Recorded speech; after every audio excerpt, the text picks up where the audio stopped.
Seigneur, je veux réellement te bénir, je veux réellement te rendre gloire. Seigneur, ce matin, je te remets ton peuple maintenant entre tes mains.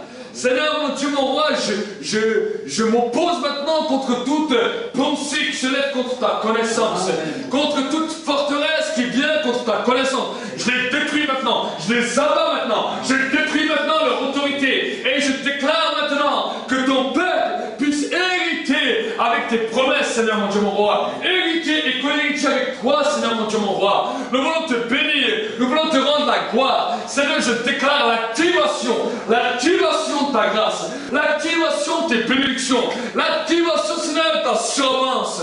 Seigneur, mon Dieu, mon roi, nous voulons réellement te bénir. Seigneur, je bénis tout frère, toute soeur dans l'église, Seigneur, tout frère, toute soeur sur le net. Et je déclare maintenant ta bénédiction. Seigneur, mon Dieu, mon roi, que tu ouvres toutes les écluses du ciel et que la bénédiction, que la pluie de l'arrière-saison, la première et dernière saison commence à descendre maintenant sur les vies. Seigneur, je te bénis, je te rends grâce. Seigneur, je te bénis, je te rends grâce. Je déclare un temps de prospérité, un temps de bénédiction, un temps de surabondance. Dans le nom de Jésus-Christ, c'est toi aussi qui bénis, Seigneur, tous ceux et celles, Seigneur, mon Dieu, mon roi, qui bénissent ton œuvre, par leur dîme, par leurs offrandes. Seigneur, nous te bénissons, nous te rendons grâce, et nous voulons déclarer la grandeur de ton nom. Nous te bénissons, nous te rendons gloire, parce que tu es glorieux, dans le nom de Jésus. Bénis encore ce temps de parole, que ce temps de parole soit conduit par ton esprit. Saint-Esprit, que c'est toi qui renouvelle l'onction maintenant, la puissance. Cette parole devient une parole de feu qui détruit maintenant toutes les œuvres des ténèbres et que Seigneur, ta gloire puisse se manifester. Tu accompagnes ta parole par les signes, par les prodiges, par les miracles. Nous te bénissons, Seigneur. Nous te rendons grâce. Dans le nom de Jésus. Amen. Amen. Acclamons pour le Seigneur. Prenons place pendant quelques instants. Je vous encouragerai à ouvrir votre Bible dans le livre de Jacques. Dans le livre de Jacques. Jacques 1, verset 2. La Bible nous dit, mes frères, considérez comme un sujet de joie complète les diverses épreuves que vous pouvez rencontrer, sachant que la mise à l'épreuve de votre foi produit la patience, mais il faut que la patience accomplisse une œuvre parfaite, afin que vous soyez parfaits et accomplis et qu'il ne vous manque rien. Si quelqu'un d'entre vous manque de la sagesse, qu'il la demande à Dieu, qui donne à tous libéralement et sans faire de reproches, et elle lui sera donnée. Mais qu'il la demande avec foi, sans douter, car celui qui doute est semblable au flot de la mer que le vent agite et soulève. Qu'un tel homme ne pense pas qu'il recevra quelque chose du Seigneur. C'est un homme irrésolu, inconstant dans toutes ses voies. Que le frère de condition humble se glorifie de son élévation. Que le riche, au contraire, se glorifie de son humiliation, car il passera comme la fleur de l'herbe. Le soleil s'est levé avec sa chaleur ardente et il a desséché l'herbe, sa fleur est tombée et la beauté de son aspect a disparu. Ainsi, le riche se flétrira dans ses entreprises. Heureux l'homme qui endure la tentation, car après avoir été mis à l'épreuve, il recevra la couronne de vie que le Seigneur a promise à ceux qui l'aiment. Que personne, lorsqu'il est tenté, ne dise « c'est Dieu qui me tente », car Dieu ne peut être tenté ni par le mal et ne tente personne. Non, ne peut être tenté par le mal et ne tente lui-même personne. Car chacun est tenté parce que sa propre convoitise l'attire et le séduit. Puis la convoitise, lorsqu'elle a conçu, enfante le péché, et le péché, parvenu à son terme, engendre la mort. Amen. Amen. La Bible nous dit quelque chose de particulier. Souvent nous pouvons être tentés. Souvent nous pouvons être attirés vers le péché. Mais la Bible nous dit, quand cela t'arrive, ne dis pas c'est Dieu. Parce que Dieu ne tente personne. Amen. Dieu ne tente personne. Ce qui nous amène chaque fois vers le péché, c'est notre propre convoitise. Amen. Amen. Et la Bible nous dit quelque chose de particulier. Que notre convoitise est un sentiment, est une émotion, est quelque chose qui fait partie de ton âme. Quand tu as faim, la faim, elle vient, mais elle disparaît. C'est vrai ou c'est pas vrai? Et il y a des moments où le sentiment de la faim arrive. Et là, tu pourrais manger. Là, tu as vraiment faim. Mais tout d'un coup, une fois que tu as mangé, une fois que même des fois tu as passé, tu vas peut-être même pas mangé, tout d'un coup, ce sentiment disparaît. Amen. Ça fait, c'est partie de tes émotions. C'est partie de ta personnalité. Et le pasteur Jacques, de l'église primitive, dit quelque chose de particulier. Il dit de la même manière que le sentiment de la faim vient chez toi, il y a un autre sentiment qui vient, qu'on appelle la convoitise du péché. Elle vient fortement sur ta vie, à un moment donné. Peut-être à un moment où tu es frustré, à un moment où tu es découragé, à un moment où tu passes peut-être par une épreuve. Parce qu'avant qu'il te parle de cela, il te parle de l'épreuve. Et tout d'un coup, ce sentiment d'insécurité, ce sentiment qui va te faire déplaire à Dieu, arrive dans ta vie, commence à t'attirer vers le péché. Et Jacques a dit quelque chose de particulier. Regardez ce qu'il dit. Puis la convoitise, lorsqu'elle a conçu, enfante le péché. Amen. Enfante le péché. La convoitise est un sentiment que l'être humain doit commencer à maîtriser et doit commencer à faire mourir. Amen. C'est ce sentiment-là qu'on doit faire mourir. Pourquoi? Parce que c'est la convoitise qui nous amène vers le péché, rien d'autre. La convoitise est une racine qui nous amène vers le péché. De la même manière qu'aujourd'hui, même des gens qui ne sont pas croyants arrivent à vaincre le sentiment de la faim, arrivent à diminuer le sentiment de la faim. De la même manière, la convoitise en tant que croyant, par le Saint-Esprit, nous avons la capacité de détruire son autorité sur nos vies. Amen. La convoitise vient. Elle vient sur tout le monde. La Bible dit que Jésus lui-même, qui était Dieu, il était tenté. La convoitise est venue. Il a vu que ce sentiment qui était sur la chair commençait à l'attirer vers le péché. Mais il a dominé sur elle. Amen. Et il a dominé sur ce sentiment. De la sorte que la Bible nous dit, il fut tenté de la même manière que nous, mais ne pécha point. Amen. Jésus, bien sûr, souvent on dit oui, mais Jésus était Dieu. Mais Jésus nous a donné cette capacité, par le Saint-Esprit, de pouvoir résister à nos convoitises. Amen. Amen. Amen. Amen. Nous devons résister à la convoitise. Souvent on dit résister au péché. Mais le péché n'est que le résultat de la convoitise. Amen. Le péché est seulement quand la convoitise a enfanté, a produit quelque chose que tu ne peux plus te détacher. C'est cela.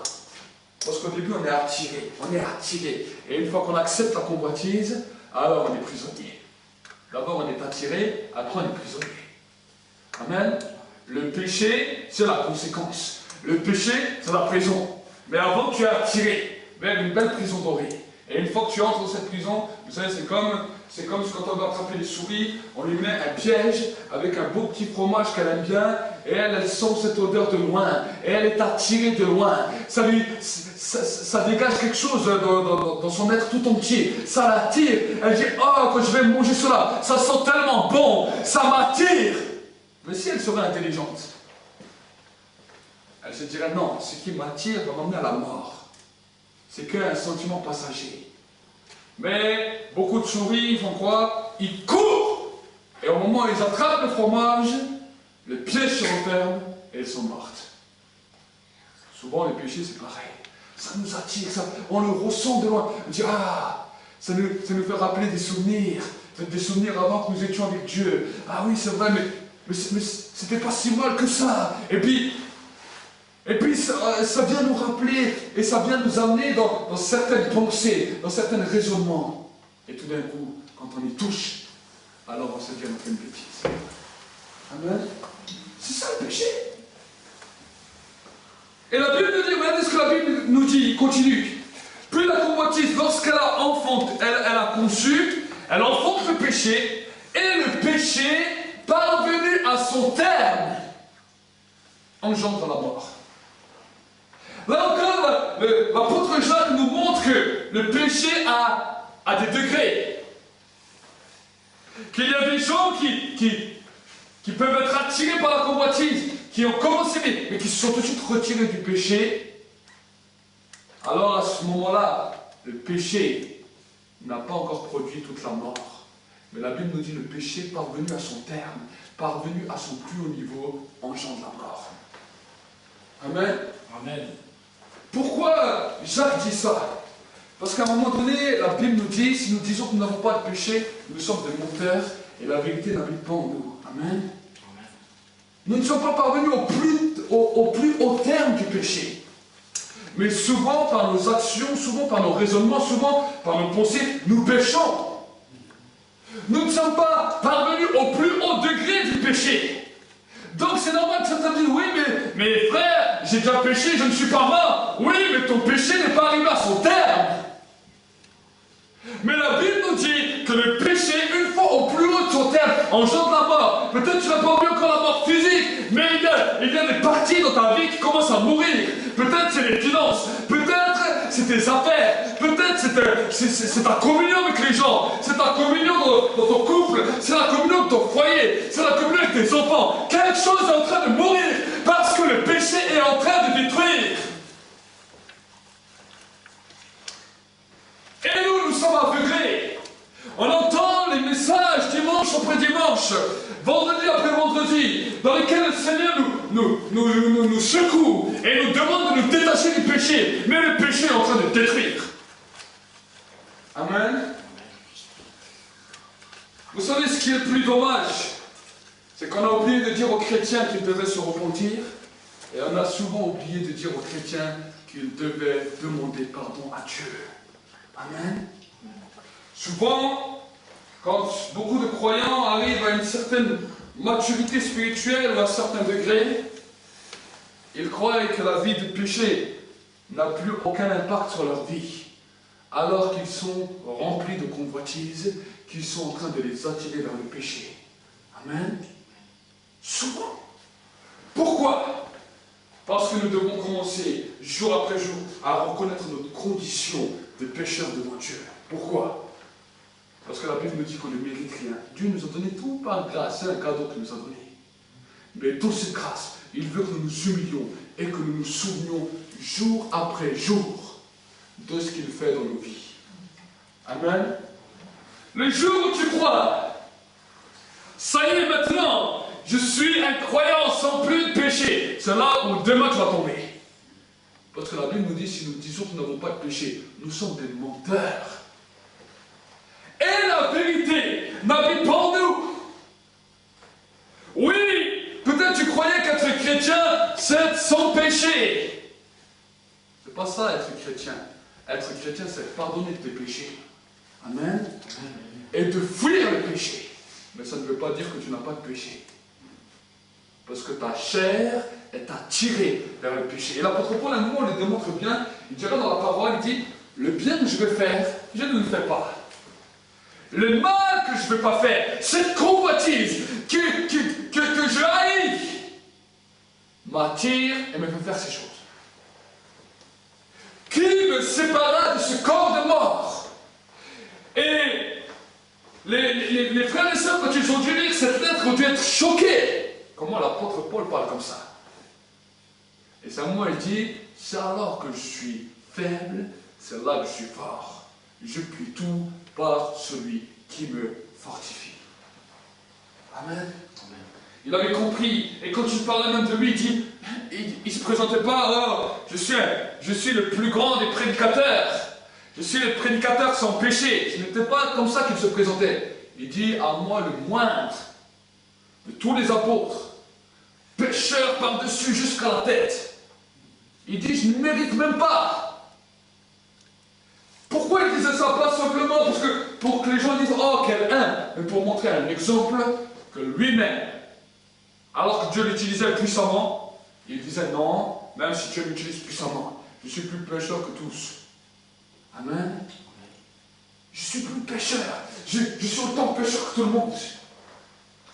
Et c'est ce qui m'interpelle chaque fois que je lis l'Ancien Testament, c'est quand tout le peuple commençait à rechercher Dieu. La Bible nous dit tout le peuple se repentait. Tout le peuple commençait à demander pardon à Dieu. Les prophètes qui étaient utilisés puissamment par Dieu, quand ils commençaient à connaître Dieu, ils arrivaient devant lui et disaient, Seigneur, mais je suis un pécheur devant toi.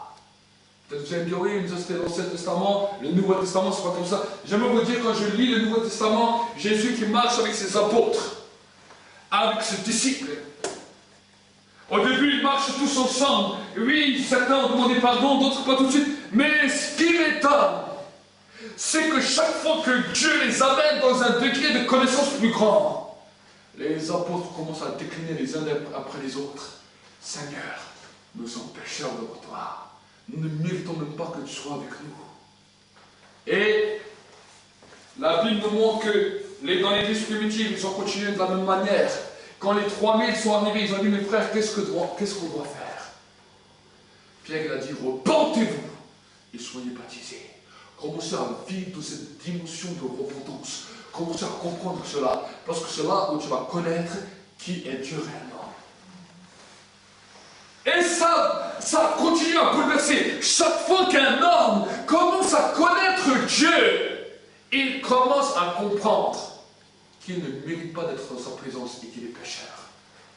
Amen. Amen. C'est une conscience qui doit nous saisir. Et si notre conscience n'est pas allumée, c'est que quelque part on l'a tué. Si notre conscience n'est pas claire par rapport à que nous-mêmes nous sommes pécheurs devant Dieu, c'est que quelque part on a tué notre conscience. Et le péché, on ne regarde même plus dessus. Amen. Souvent j'ai pu le voir, comment c'est des fois en passant du temps avec Dieu, en m'humiliant devant Dieu, et à des moments donnés, vous savez, le diable peut venir chez vous et vous dire, ah, maintenant tu es bien humilié, maintenant tu es tout pardonné, maintenant tu es plus sans péché. Dieu a pardonné mes péchés, mais mes pensées, mes raisonnements m'attirent toujours. Je vois toujours cette convoitise qui est là. Et jusqu'à la fin, il faudra veiller pour ne pas tomber dans cette convoitise. Amen. Amen. Beaucoup d'hommes et de femmes ont pu vivre des temps extraordinaires. Et ensuite, ils ont oublié et ils ont fauté. Regardez Moïse. Il monte deux fois 40 jours sur une montagne. Il ne mange pas, il ne boit pas, il prie, il jeûne. La gloire est tellement sur son visage. Son visage est rayonnant. Il est comme le soleil. Tous les enfants d'Israël avaient tellement peur qu'ils ont mis un voile sur son visage. Tout le monde pensait, Moïse c'est le Saint des Saints. Il est sans péché. Et pourtant, ce même Moïse, quand Dieu lui dit, tu vas parler au rocher, il a oublié de se repentir. Il s'est énervé, il a pris le bâton, il a tapé sur le rocher. Et il est passé à côté du pays promis. Amen. Pourquoi? Parce que des fois, un simple oubli peut nous ramener dans une position de péché. Un simple oubli. Et souvent, le diable travaille à cela. Le diable travaille à nous flatter. Mais la Bible nous dit, tu aimeras ton prochain comme tu t'aimes toi-même. Et que tu te connais toi-même. Amen. Apprendre à s'aimer soi-même, c'est apprendre à s'aimer et apprendre aussi à savoir quelles sont nos convoitises, quelles sont nos faiblesses. Et commencer à travailler avec Dieu pour que cela devienne, pour que lui nous fortifie là où nous sommes faibles. Amen. Amen. Oui, c'est cela. Le travail de repentance, je dis, oui, mais pasteur, si j'ai confessé tous mes péchés à Dieu, qu'est-ce que je fais? Mon frère, ma soeur, il y a nos faiblesses qui sont là. Alors, pendant que tu es là, tu dis, Seigneur, je te demande pardon, puisque ma chair, ma faiblesse m'attire vers le péché. Mais je te demande de me rendre fort. Ne nous soumets pas à la tentation, mais délivre-nous du mal. C'est écrit dans notre Père. Amen. Chaque fois nous sommes attirés. Et dans ce temps de prière, alors nous allons commencer à travailler sur cela. Je l'ai dit aussi vendredi. La peur, l'inquiétude, l'angoisse, c'est le même degré que le péché. Est-ce que vous saisissez? Souvent on parle de convoitise, de tentation, de séduction. Certains vont dire, ah mais moi j'ai pas ces choses-là. Mais peut-être que tu as de l'angoisse, peut-être que tu as peur, peut-être que tu as des choses, tu t'inquiètes de demain, tu t'inquiètes du lendemain. La Bible nous dit que les soucis et les plaisirs de ce monde sont les mêmes choses. Ça étouffe la parole et ça la rend infructueuse. Ça étouffe la parole et ça la rend infructueuse. Alors de la même manière, tu vas demander à Dieu pardon, parce que peut-être tu as fait un péché, alors tu vas demander à Dieu pardon parce que tu as peur. Peut-être que tu as peur des gens, peut-être que tu as peur des situations, peut-être que tu as peur du lendemain, tu as peur peut-être de tout ce qu'on t'annonce par la télévision et tout. Oui, la Bible nous dit que la peur, toutes les craintes, tous ces soucis sont les mêmes choses que le péché. Ça étouffe la parole et ça la rend infructueuse. Vous lirez ça dans le livre du Semeur. Et quand nous demandons pardon du Seigneur, toi tu nous as dit qu'on ne doit craindre rien. Mais moi j'ai peur. Alors je te demande pardon, je te demande de changer ma peur en assurance. Parce que la foi est une ferme assurance des choses qu'on espère et la démonstration de celles qu'on ne voit pas. Amen. Amen. Et si je ne sens plus la foi, c'est que des rêves ont été détruits dans ma vie. Les épreuves ont détruit des rêves. Alors Seigneur, je te demande de ressusciter les rêves. La mort a commencé à venir. La mort a commencé à me détruire. Ça a commencé à détruire ma vision. Ça a commencé à détruire mes rêves. Ça a détruit mes pensées. Et maintenant, je suis dépourvu de sens. La peur est là. L'angoisse est là. Le docteur a dit que tu vas mourir. Le docteur a annoncé plein de choses. Et ça commence à m'assaillir. Ça commence à me saisir. Mais maintenant, Seigneur, je te demande pardon. Parce que j'ai cru à ces paroles. J'ai cru à ces raisonnements. Je me suis laissé assaillir par cette convoitise qui me détruisait. Et aujourd'hui, je vais sortir. Amen. Mes frères, considérés comme un sujet de joie complète, dans le verset 2, les diverses épreuves que vous pouvez rencontrer, sachant que la mise à l'épreuve de votre foi produit la patience.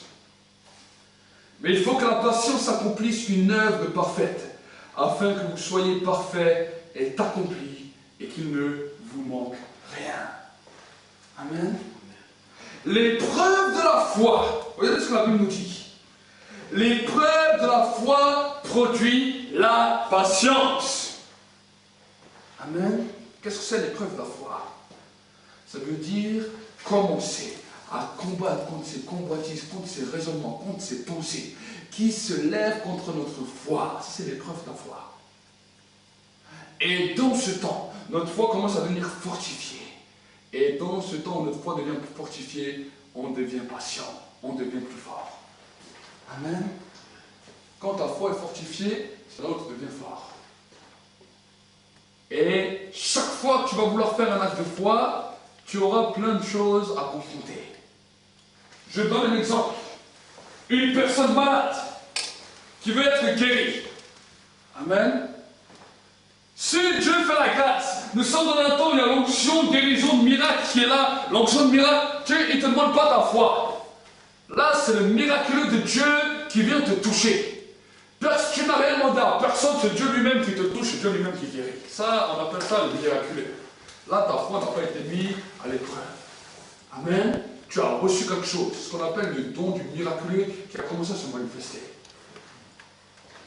Mais quand Dieu veut interpeller, veut faire travailler la foi, vous voyez, des fois, à des moments, Jésus guérissait des foules entières, et à des moments, il s'approchait des personnes malades, il s'approchait des personnes qui avaient des problèmes, et il leur disait, crois-tu? Il leur posait une question. Il venait changer leur pensée, et on voit que certaines personnes ont reçu, et d'autres personnes n'ont pas reçu. Bien que Jésus était Dieu, lui-même incarné sur terre, le manque de foi de certaines personnes l'empêchait d'agir. Alors que souvent on dit oui, mais à Dieu tout est possible. Oui, Dieu tout est possible, mais si tu crois, il a décidé. Dieu a décidé d'agir en fonction de la foi de l'homme. Amen. Et là tu es malade, tu dis Seigneur, je crois. La première des choses, c'est bien de dire cela. Tu es dans un élan de foi. Il y a là, tu es dans l'église, tu es dans un niveau, tu es peut-être avec des frères et sœurs, et là tu déclares une parole de foi. Seigneur, je crois, tu es guéri. Je vais te dire, ton corps l'a entendu. Satan l'a entendu. Les démons l'ont entendu. Dieu l'a aussi entendu. Et maintenant, tu rentres dans ta maison. Tu as toujours cet espoir, cette foi. Mais des pensées commencent à venir. Parce que tu n'es pas guéri tout de suite. Est-ce que je suis vraiment guéri? Est-ce que ça marche vraiment? Et la peur, les convoitises commencent petit à petit à s'installer. Et il suffit que les jours passent et que tu n'as pas encore reçu. Alors là, dans ton esprit, c'est catastrophe. Dans ta pensée, c'est catastrophe. Mais tu ne sais pas comment garder une foi forte. Et si tu n'as pas su comment combattre ces choses-là, ta foi elle reste tellement basse que Dieu n'a pas pu intervenir. Amen. Vous savez, à un moment, alors que le papa du fils épileptique est venu chez Jésus, il lui a dit, j'ai amené mon fils à tes disciples, et tes disciples n'ont rien pu faire. Et la Bible nous dit quelque chose de particulier. Jésus lui dit, crois-tu? Crois-tu que cela est possible? Et vous savez ce qu'il lui a dit, cet homme? Il lui a dit, si tu veux. Jésus, vous savez ce qu'il lui a répondu? Il lui a dit, comment ça, si tu veux? Il lui a dit, tout est possible à celui qui croit. Comment ça, si tu veux? Et la Bible nous dit, cet homme a compris. Il s'est humilié. Il a dit, Seigneur, pardonne-moi. Viens au secours de mon incrédulité. Et quand il a dit cela, le miraculeux s'est produit. Souvent, nous sommes dans cette même perspective. Oh, mais Seigneur, tu sais, si tu veux, guéris-moi. Seigneur, je veux ta volonté. Mon frère, ma soeur, la volonté de Dieu est que tout soit guéri. Ça, c'est sa volonté. Il ne demande pas si tu veux. Il a déjà parlé. Il a déjà répondu sur ça. Maintenant, ce qu'il dit, comment ça, si tu veux? Tout est possible à celui qui croit. Et bon nombre de croyants ne sont pas humiliés, ne sont pas repentis à cause de leur incrédulité. N'ont pas dit, Seigneur, pardonne-moi, viens au secours de mon incrédulité. Viens, parce que cette incrédulité est en train de m'éloigner de ta connaissance, est en train de m'éloigner de ton savoir, est en train de m'éloigner de ce que toi tu peux faire. Amen. C'est ça quand on parle de péché. Souvent les gens, on parle de péché, c'est que les adultères, c'est que les homosexuels, c'est que ceci. C'est pas seulement ça le péché. Le péché peut aussi partir de nos peurs, nos angoisses, nos craintes, nos incrédulités. Toutes ces choses-là qui nous éloignent de Dieu. Amen. Et c'est là où comme on commence à demander à Dieu pardon, pourquoi? Pourquoi Dieu appelle cela péché? Parce que cela offense Dieu. Pourquoi? Parce que ça démontre que notre raisonnement ne connaît pas Dieu. La pensée de l'homme ne connaît pas Dieu. Le cœur de l'homme ne connaît pas Dieu. Et Dieu attend de l'homme qu'il se soumette, qu'il apprenne à mourir à lui-même, apprendre à mourir à ses raisonnements, apprendre à mourir à sa mentalité pour parvenir dans un niveau de sainteté. Amen. La pensée de l'homme est éloignée de la pensée de Dieu. Vos pensées ne sont pas mes pensées et vos voix ne sont pas mes voix, dira Dieu. Amen. J'arracherai le cœur de pierre, je mettrai un cœur de chair et un esprit nouveau. Mais pour que cela puisse arriver dans nos vies, nous devons prendre la conscience que nous-mêmes, en tant qu'hommes, en tant que femmes, devant Dieu, nous sommes pécheurs. Amen. Le jour où le péché n'aura plus d'impact sur nos vies, c'est le jour où nous aurons un corps glorifié avec notre Dieu. Amen. Là, on sera dans la gloire et on pourra dire, Seigneur, maintenant j'ai plus de péché. Mais tant que nous sommes sur la terre, nous sommes pécheurs. Pécheurs justifié. Pécheur, sauvé, mais toujours pécheur. Amen. Souvent, bien sûr, vous allez dire, oui, mais le message de la grâce, et alors? Oui, la grâce a été donnée à chaque être humain. Mais aujourd'hui, à cause de la grâce, on a oublié que l'être humain est pécheur et bon nombre de croyants, avec la grâce, ils sont dans le péché. Amen. La grâce est là, oui. Mais nous sommes toujours dans un corps de pécheurs, remplis du Saint-Esprit, mais toujours dans un corps de pécheurs. Amen. Et tant que nous sommes dans un corps de pécheurs, Dieu veut que nous humilions ce corps, à rappeler. Ce n'est pas notre esprit qui va être accusé, mais c'est notre chair. Nous allons crucifier notre chair avec celle de Christ, en lui rappelant, à cause de toi, je suis conduit vers le péché, mais je vais confesser de cette chair, avec la bouche de cette chair, que je suis pécheur devant Dieu et que j'ai besoin de sa grâce. Amen. Amen. Vous savez, c'est au réveil d'Azusa Street où j'ai un petit peu cherché, un petit peu regardé, et le pasteur qu'on appelait William Seymour avait laissé l'accès à tout le monde. Mais il disait, si on va tous se réunir ensemble, on va s'humilier devant Dieu et on va demander à Dieu pardon pour nos péchés, pardon pour nos fautes. Et c'était une église qui a commencé à grandir avec une dimension de pardon, avec une dimension de repentance. Et l'histoire nous enseigne que le réveil d'Azusa Street a été le plus grand des réveils du 19e siècle. Au point où toutes les églises aujourd'hui qui manifestent les dons spirituels sont au bénéfice de ce réveil qui a eu lieu à Azusa Street. Amen. Je veux vous dire que l'église primitive était une église qui savait comment se repentir. Et la gloire est descendue. L'esprit s'est manifesté. Amen. Il a dit, je suis à la porte des cœurs et je frappe. Si quelqu'un entend ma voix, ouvre la porte, j'entrerai chez lui. Amen. Amen. Des fois, quelque chose m'étonne. Et des fois, souvent, j'ai vu le cœur dur des croyants. Comment? De la même présence de Dieu. Alors que des non-croyants peuvent arriver, tout d'un coup, les non-croyants commencent à pleurer, commencent à toucher, ça passe ce qui se passe. Les mêmes croyants, ils sont durs comme des pierres. Des mois, des années, dans cette même présence, et ils ne sont même plus sensibles à ça. Les mêmes croyants. Et les personnes qui le connaissent, ils arrivent, il y a cette présence, il y a cette joie. Tout d'un coup, ils commencent à pleurer, ils disent, mais je ne sais même pas ce qui se passe. Et les croyants qui sont dits nés de nouveau, qui sont dits rachetés par le sang, quand cette même présence est là, ils sont durs comme des cailloux. Amen. Cette preuve est simplement le fait d'un manque de repentance.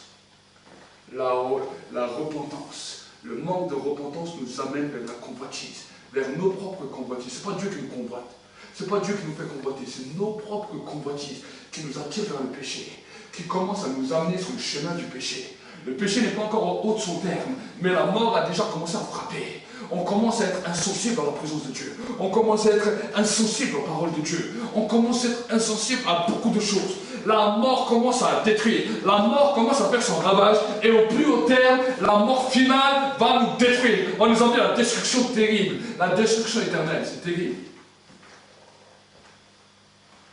Amen. Souvent, nous pouvons vaincre les démons en nous repentant. La repentance nous amène à nous donner l'autorité sur les démons. Amen. Amen. Les démons tremblent quand un homme, une femme se repent réellement. Et vous savez, je vais vous dire la vérité, il y a des moments où tu vas te repentir, tu ne vas rien sentir de particulier. Tu ne vas pas pleurer, tu ne vas pas ça. Non, mais tu as décidé de dire, Seigneur, je reconnais que devant toi, je suis pécheur. Et je commence à te demander pardon pour mes péchés. Amen. N'ayez pas une trop haute estime de vous. Les gens, ils ont tous des grandes estimes d'eux. Moi, j'ai l'estime du Seigneur. Amen. Celui qui est haut, c'est le Seigneur. Ce n'est pas moi, ce n'est pas ma personne, c'est le Seigneur. Amen. C'est cela. Ah, nous, on a tellement dit, oh, je suis pas si mal que ça. Hein. Vous connaissez ces dictons français, surtout ici en France. Hein. On n'est pas si mal que ça. On est quand même bien, on est quand même gentil. Oh, le Seigneur, il voit quand même ce qu'on fait. Oh, le Seigneur, tu vois, il nous aime comme. Non, c'est pas une mentalité comme ça qu'on doit avoir. Dis, Seigneur, tu acceptes, oui, mon sacrifice. Mais moi, je suis un pécheur.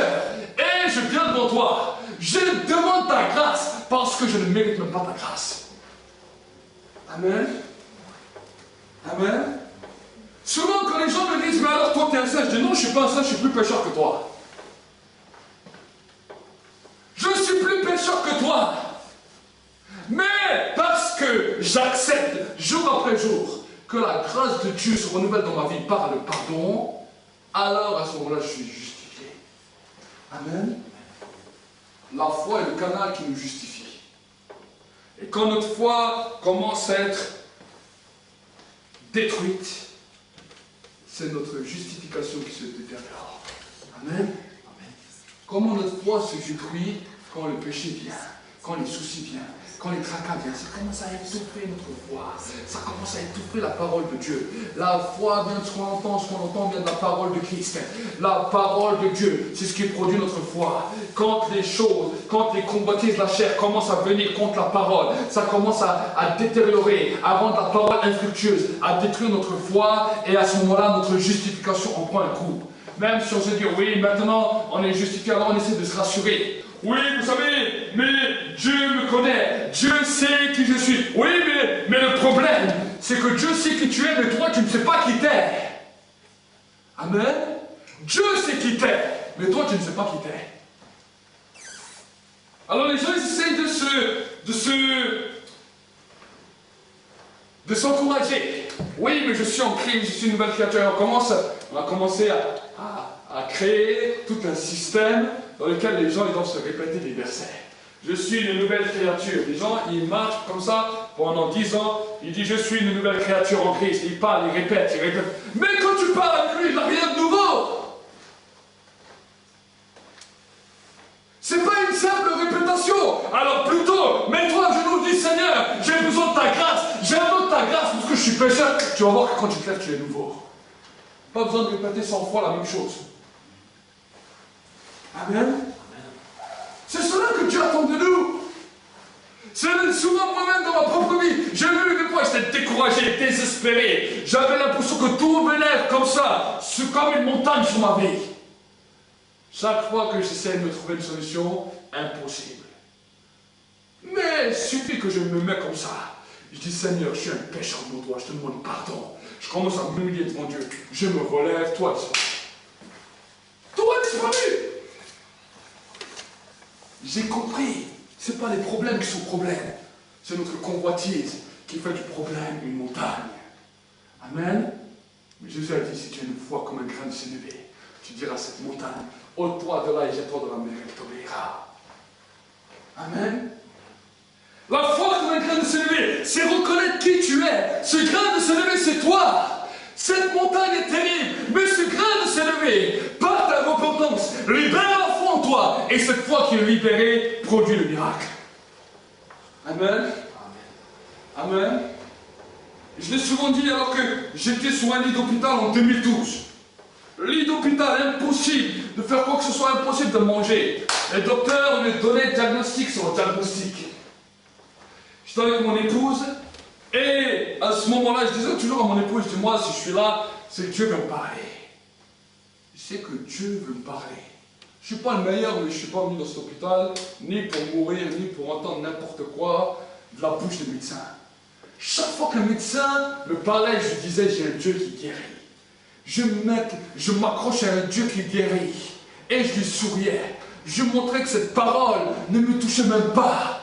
Et si cette parole commence à me toucher, je refuse même pas de cette parole. Et je dis, Seigneur, je te demande pardon parce que je suis incrédule. Mais maintenant, je crois en toi. Et quand je sortais du scanner, mon épouse avait reçu la parole que j'attendais. Elle est venue, elle m'a dit, voilà, Dieu te dit ça et ça. Je dis à mon épouse, mon temps à l'hôpital est bientôt fini. Alors que j'étais toujours dans les mêmes douleurs. J'étais toujours couché sur le lit. J'ai dit à mon épouse, t'inquiète, mon temps il est fini. Maintenant, je m'en fous de tout ce que le docteur me dise. Je sais que mon temps est fini, est bientôt fini dans cet hôpital. Et le soir, alors que je ne m'attendais à rien, Dieu est intervenu. Ma main est devenue comme électrifiée, comme de l'électricité. Et j'étais étonné. Le Seigneur me dit, pose ta main là où tu as mal. Je fais comme ça, je posais comme ça ma main, j'avais l'impression que j'avais un scanner. Toute l'électricité était en train de rentrer dans mon corps. Et quand j'ai relevé ma main, j'étais totalement guéri. Mon Dieu, il n'aime pas, il me dit, voilà, ton épouse a mal là et là. Pose-lui ta main, sans rien lui dire. Je pose ma main là où elle a mal. Elle me regarde, elle me dit, qu'est-ce qui se passe? Je sens l'électricité qui commence à venir dans mon corps. J'ai enlevé ma main, elle était aussi guérie. Le lendemain, j'étais frais et j'étais totalement rétabli. Je suis parti de l'hôpital. Amen. Amen. Oui, mon frère, on peut passer par des difficultés, on peut passer par toutes sortes de choses. Mais dans ces sortes de choses, Dieu veut nous apprendre des fois qui nous sommes aussi. Des fois, Dieu permet que tu passes par une épreuve et te dit, je vais t'apprendre qui tu es. Tu ne veux pas apprendre par la repentance, tu ne veux pas apprendre vraiment qui tu es. Je vais te montrer cette épreuve. Dans cette épreuve, tu vas apprendre à te connaître. Et bon nombre de gens, c'est dans cette épreuve où au contraire le diable il vient et dit, ah mais tu vois Dieu, il n'existe pas, si tu marcherais vraiment avec Dieu, tu n'aurais pas ça, et blablati, et blablata. Il continue à alimenter cette convoitise. Mais la Bible nous dit, réveille-toi, toi qui dors, relève-toi d'entre les morts, et le Christ resplendira sur toi. Amen. Cette parole ne s'adresse pas à nos croyants, elle s'adresse à des croyants. Réveille-toi, toi qui dors. Bon nombre de croyants sont en train de dormir. Il dit, réveille-toi, toi qui dors. Relève-toi d'entre les morts, parce que tu n'as rien à y faire. La grâce de Dieu t'a déjà touché, mais tu n'as rien à faire avec les morts, parce que tu es en train de dormir, tu es avec les morts. Mais le Christ, il va resplendir sur toi si tu te réveilles. Amen. Si tu prends conscience, si tu saisis que tu as besoin de te repentir devant Dieu. Amen. Amen. Vraiment, j'aimerais vous encourager. Ne dites pas, mais moi je suis quand même bon, moi tout le monde m'aime. Vous savez, surtout si les gens vous comblent d'éloges. Ah, moi tout le monde m'aime, tout le monde est gentil avec moi, je suis gentil avec tout le monde. Ah, oui, mon ami, c'est pas une raison que tu n'es pas pécheur. Même si tout le monde t'aime, même si tout le monde t'apprécie, même si tu crois que tu es le nombril du monde, c'est pas toi le nombril du monde, c'est Dieu. Sinon Dieu il va briser ça. Dieu va briser ça. Tu crois que tu es le nombril du monde, Dieu va briser ça. Et Dieu, ok, si tu es le nombril du monde, alors voilà, commence à gérer les choses. Vous savez, quand Job il a dit, mais moi je suis juste devant Dieu, je vais plaider ma cause. Dieu il a dit, ok. Il a fait venir Job devant lui. Il a dit, où étais-tu quand je commençais à créer l'hippopotame? Où étais-tu quand je commençais à créer le crocodile? Où étais-tu? Est-ce que tu étais avec moi? Est-ce que c'est ton conseil que j'ai entendu? Et là, Job il a commencé à comprendre. Il a dit, Seigneur, je me repens de la poussière. Je me repens. Ce que je crains, c'est ce qui m'arrive. Ce que je redoute, c'est ce qui m'atteint. Je te demande pardon, oh Dieu. Je te demande ta grâce. Parce que je n'étais pas avec toi quand tu as créé le ciel et la terre. Amen. Mais oui. Où étais-tu quand Dieu a créé les animaux? Où étais-tu quand Dieu a créé Adam et Ève? Tu étais à côté? Dieu n'a besoin de ton aide. Non, il n'a pas besoin de ton aide. Donc tu n'es pas le plus parfait ou tu n'es pas le nombril du monde. Donc c'est à ce moment-là que tu dis, Seigneur, je te demande pardon. Je m'humilie devant toi. Amen. Je m'humilie devant toi. Je m'humilie devant toi pour que ta vie puisse rouler en moi. Nous allons prier ensemble pour un instant. Et vraiment, j'aimerais vraiment vous encourager, pas seulement dans l'église, pas seulement dans ce temps-là, mais dans vos vies jour après jour, à pouvoir reconnaître nos torts devant Dieu, bien sûr les péchés que nous avons faits, mais bien encore nos peurs, nos angoisses, toutes ces choses-là qui viennent nous éloigner de Dieu. Ce sont nos convoitises de nos chairs. Nous sommes justifiés par la grâce, mais nous habitons toujours dans un corps de chair. Et ce corps de chair, la Bible nous dit, est pécheur. Jésus a cloué ce corps à la croix de Golgotha. De la même manière, Il te demande d'apprendre à renoncer à toi-même, renoncer à ces convoitises, d'apprendre à te connaître toi-même et à savoir que en toi, que dans l'être humain, à l'intérieur de l'homme, il n'y a rien de bon. Quoique nous sommes beaux devant Dieu, nous sommes une belle créature devant Dieu, mais à l'intérieur de nous, il n'y a rien de bon. Il n'y a rien de bon. Malgré cela, Dieu te demande de t'aimer, malgré que tu sais que peut-être en toi, il n'y a rien de bon. Et l'apôtre Paul a dit, c'est alors que je suis faible, c'est là que je suis fort. C'est alors que je regarde à l'intérieur de moi-même, que je vois que je suis mauvais, pécheur. Oui, je m'humilie devant Dieu, mais malgré cela, j'apprends à m'aimer, à me regarder avec les yeux de Dieu.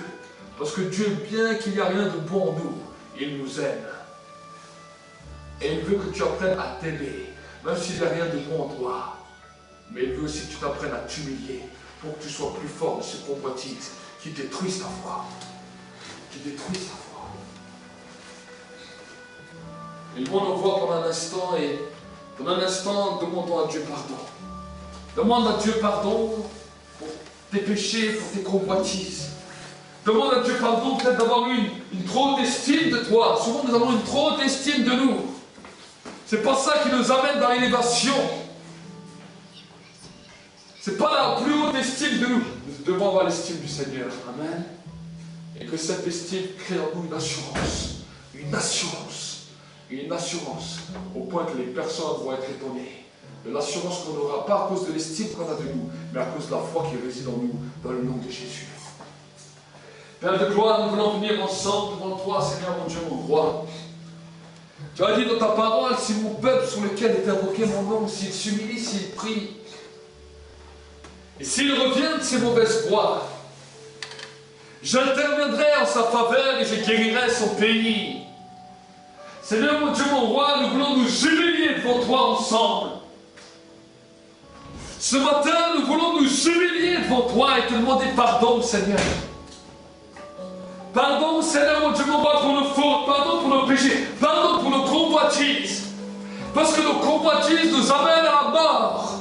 Nos peurs nous amènent à la mort. Nos craintes nous amènent à la mort. Nos soucis nous amènent à la mort. Mais aujourd'hui, Seigneur, nous voulons, Seigneur mon Dieu, mon roi, te demander pardon, Seigneur mon Dieu, mon roi.